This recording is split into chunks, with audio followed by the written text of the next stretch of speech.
Good evening, Prakash. Great to have you on our program, The Business Detective. Can you begin by telling about your business journey in Sri Lanka? Good evening, Dinesh, and nice to see you. And thank you for inviting me for this evening. In fact, I came to Sri Lanka way back in 1995, 1st of March, to launch a product called Betadine. Betadine is an antiseptic, and that belongs to the parent company, the company called Mundi Pharma. The origin is from Mundi Pharma, Switzerland, in collaboration with Modi Group of companies from India. I do represent Modi Group and I came here for that. From there, I begin my journey here.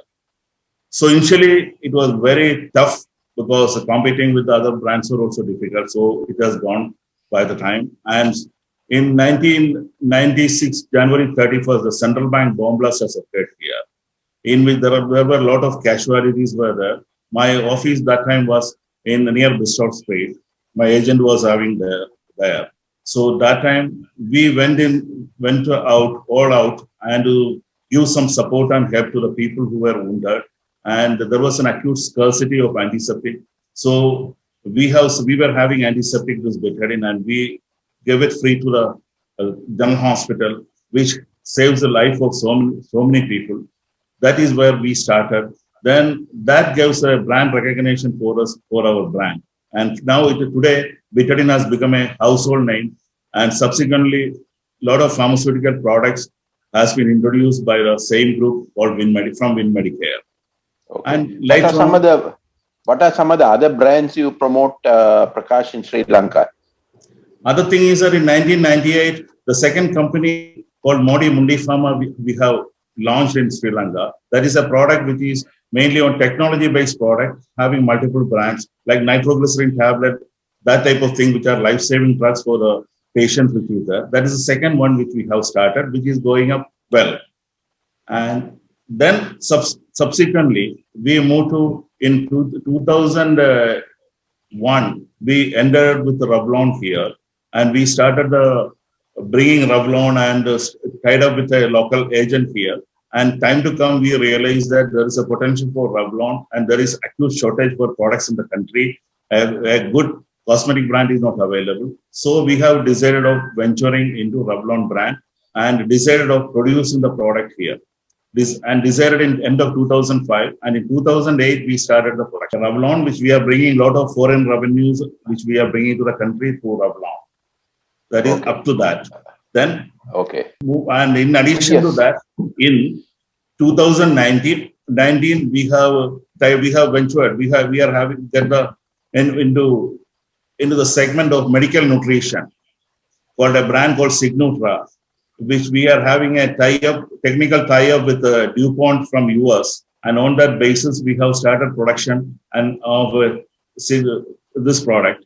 And that we are into the range of about adult diabetic as well as for the pediatric segment, which we have entered. And recently, we have extended that into the gynec segment also.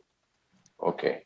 And that also we are planning to export it and bringing revenues to the country. We are having a plan of exporting to the other African countries, and to those places also we are having a plan of looking into the possibility. And now we are in the process of expanding our business during this pandemic also. We are planning to enter into the consumer healthcare, in which the process has already started. My plant is almost getting ready. In about 6 to 7 months, that will be in operation. Okay. Prakash, is there a big demand for beauty care products in Sri Lanka? Yeah, of course, there is a demand for the good beauty products in Sri Lanka, because the people of Sri Lanka is looking at the quality of the product. They are looking at it. Now they are finding out there are a lot of fake products are also available. When we enter here, because people are getting a good quality product at an affordable price when we started, there are a lot of consumers have been using these products of Revlon. Prakash, also you are the CEO of the India CEO Forum.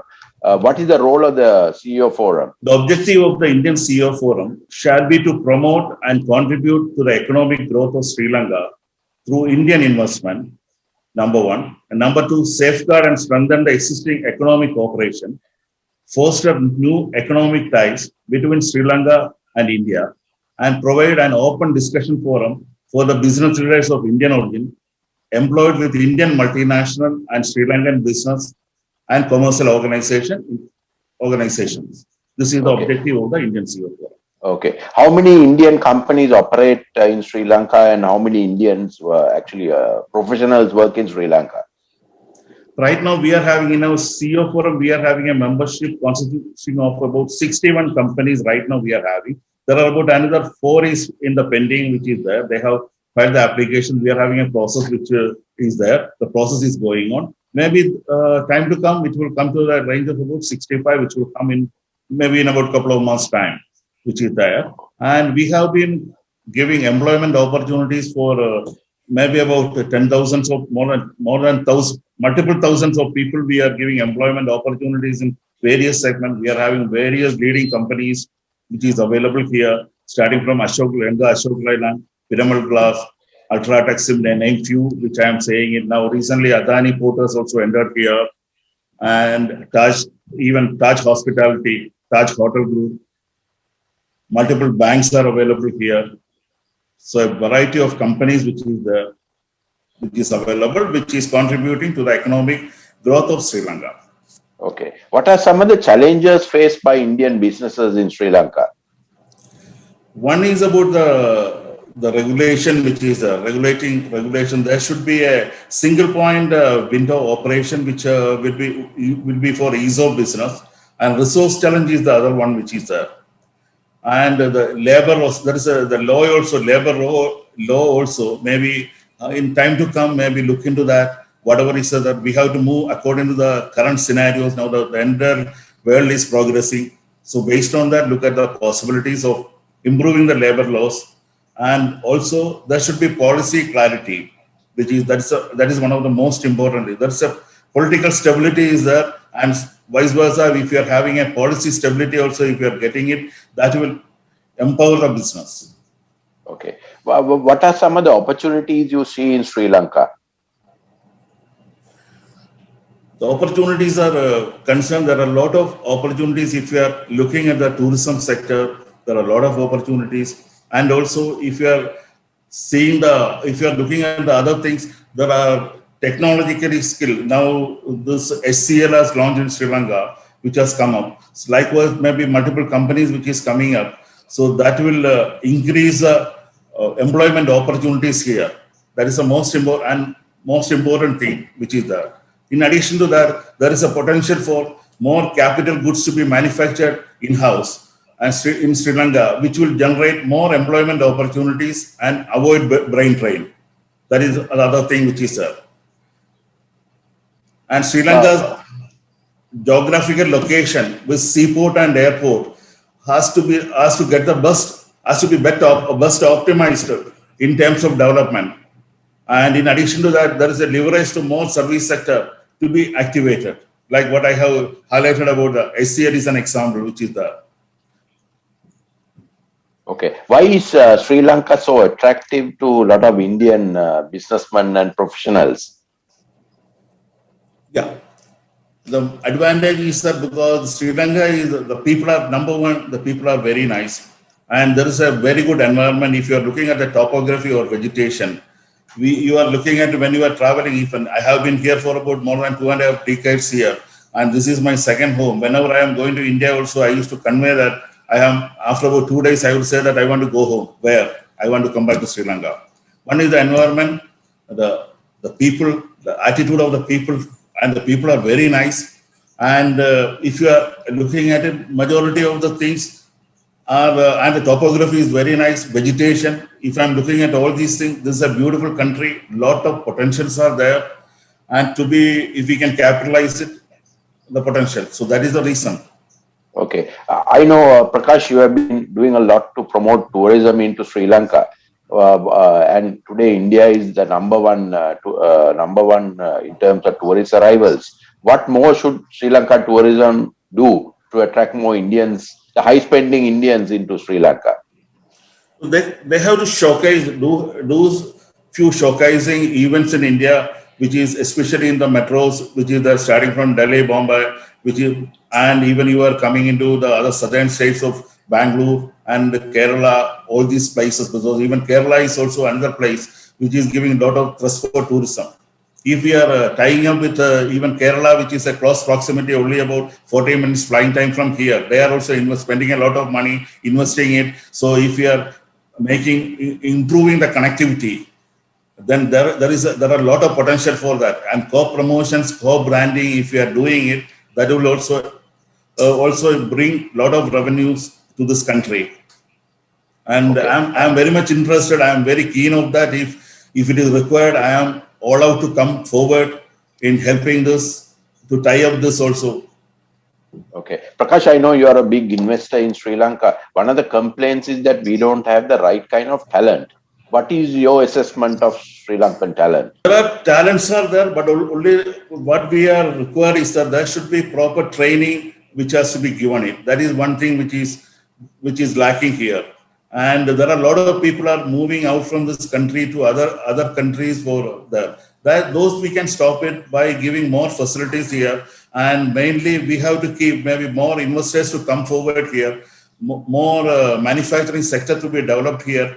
And the advantage of this is that by developing the manufacturing sector, we can keep the brain drain, we could avoid it. And in addition to this, the export revenue also will improve it.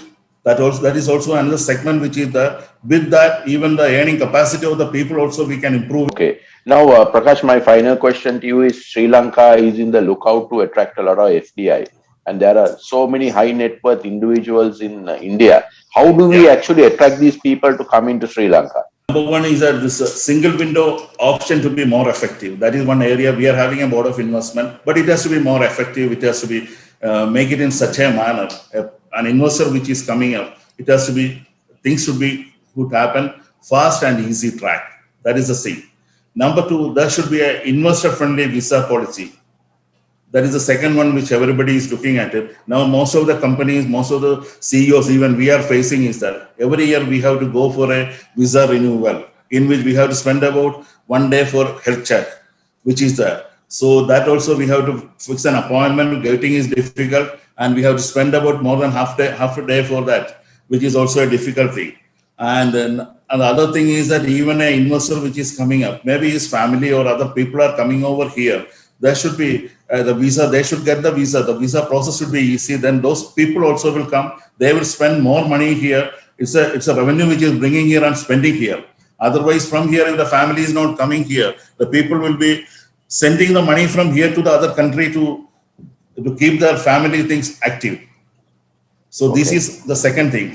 And the next one is about the free trade that is to be activated to create an environment for ease of doing business. That is the most important thing. Even though the ISFT, the Indo-Sri Lanka trade is also there, maybe if to look at it in a possible and look at the possibility of how it can be make it in a better way for the beneficial of both countries.